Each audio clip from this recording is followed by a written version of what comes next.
Hello, friends and neighbors. Welcome to the Sunny Side of Life Bible in a Year experience. Join me each day as I read the Bible from start to finish. I'm reading from the Life Application Study Bible, New Living Translation, published by Tyndale House Publishers. I pray this daily reading will bless you as much as it does me. So let's get started. February 13th, Numbers, chapters 16 through 18. One day, Korah, son of Izhar, a descendant of Kohath, son of Levi, conspired with Dathan and Abiram, the sons of Eliab, and On, the son of Peleth, from the tribe of Reuben. They incited a rebellion against Moses, along with 250 other leaders of the community, all prominent members of the assembly. They united against Moses and Aaron and said, "You have gone too far. The whole community of Israel has been set apart by the Lord, and He is with all of us. What right do you have to act as though you are greater than the rest of the Lord's people?"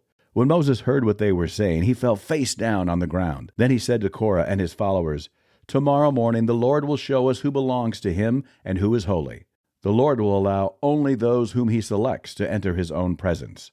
Korah, you and all your followers must prepare your incense burners. Light fires in them tomorrow, and burn incense before the Lord. Then we will see whom the Lord chooses as His Holy One. You Levites are the ones who have gone too far." Then Moses spoke again to Korah. "Now listen, you Levites. Does it seem insignificant to you that the God of Israel has chosen you from among all the community of Israel to be near Him so you can serve in the Lord's tabernacle and stand before the people to minister to them?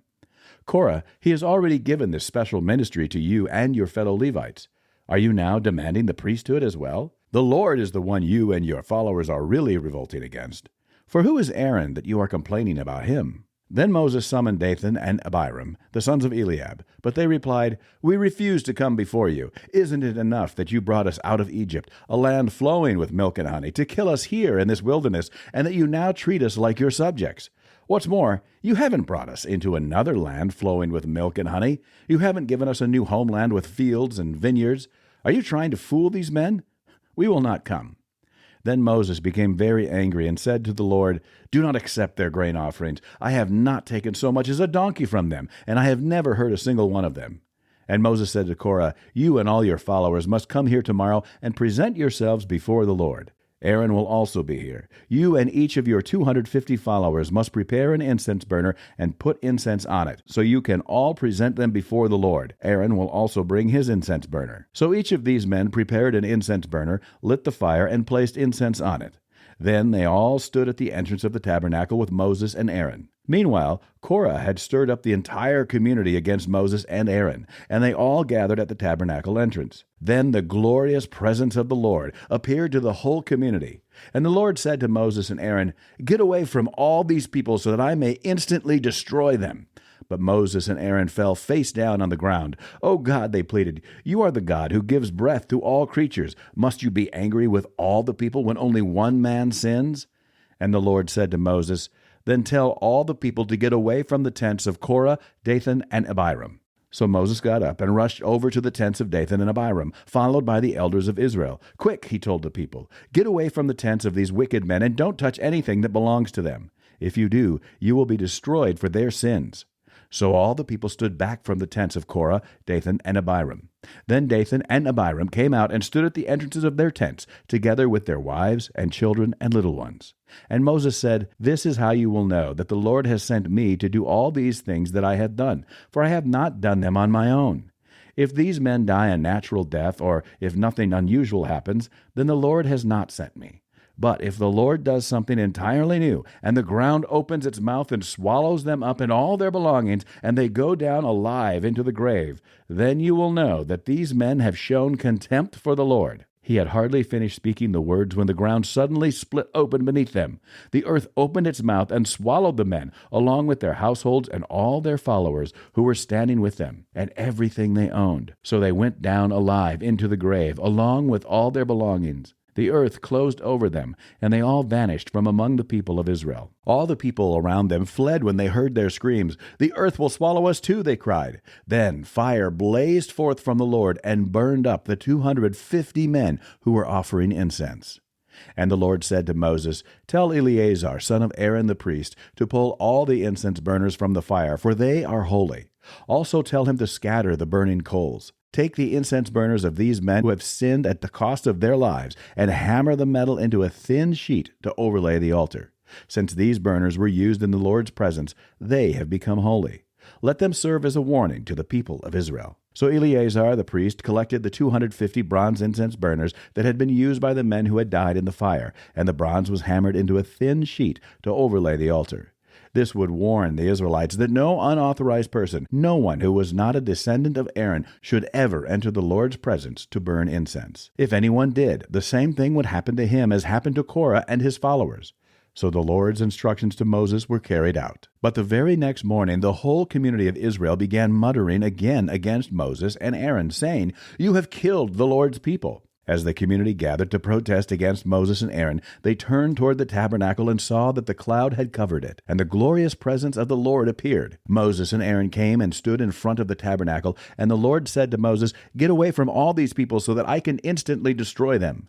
But Moses and Aaron fell face down on the ground. And Moses said to Aaron, "Quick, take an incense burner and place burning coals on it from the altar. Lay incense on it and carry it among the people to purify them and make them right with the Lord. The Lord's anger is blazing against them. The plague has already begun."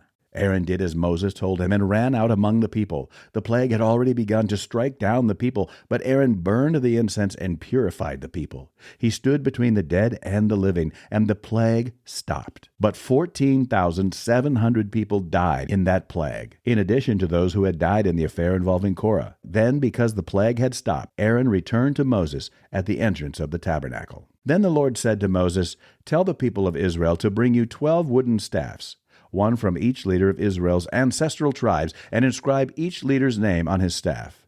Inscribe Aaron's name on the staff of the tribe of Levi, for there must be one staff for the leader of each ancestral tribe. Place these staffs in the tabernacle in front of the ark containing the tablets of the covenant, where I meet with you.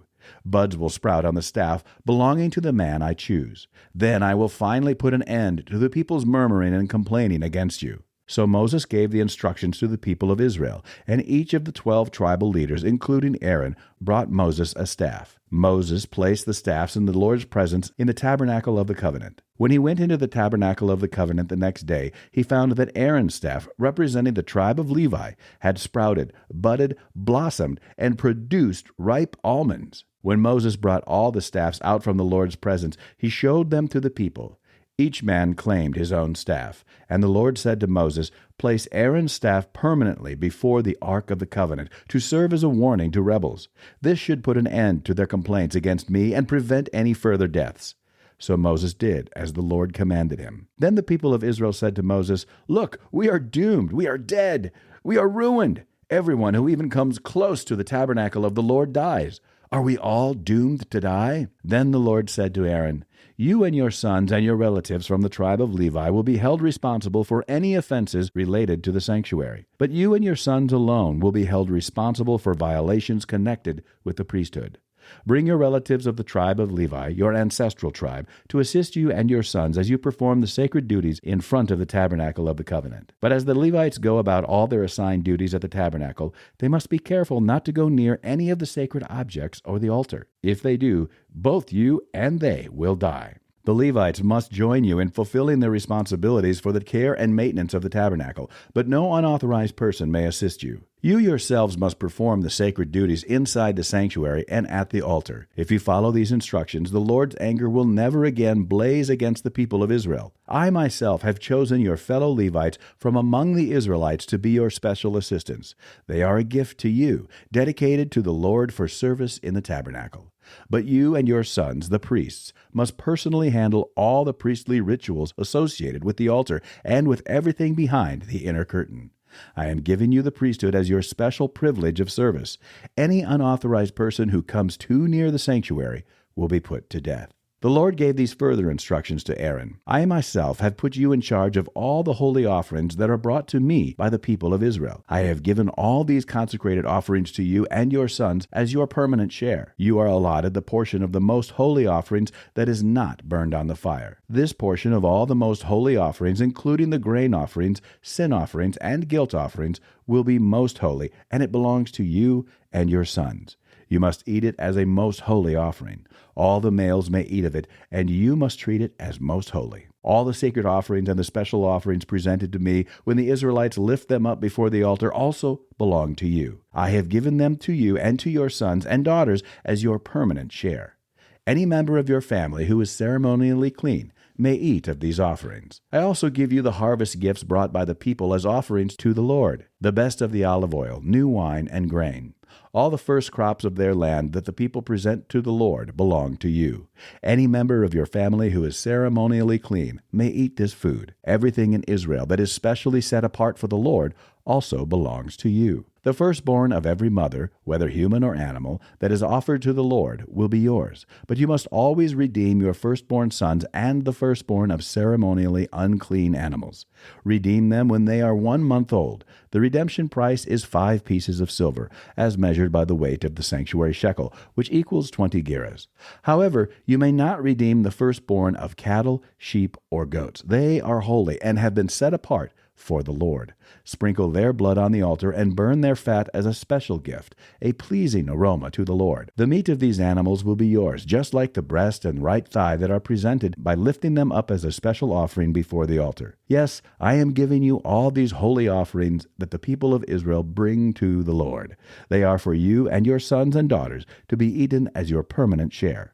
This is an eternal and unbreakable covenant between the Lord and you, and it also applies to your descendants. And the Lord said to Aaron, You priests will receive no allotment of land or share of property among the people of Israel. I am your share and your allotment. As for the tribe of Levi, your relatives, I will compensate them for their service in the tabernacle.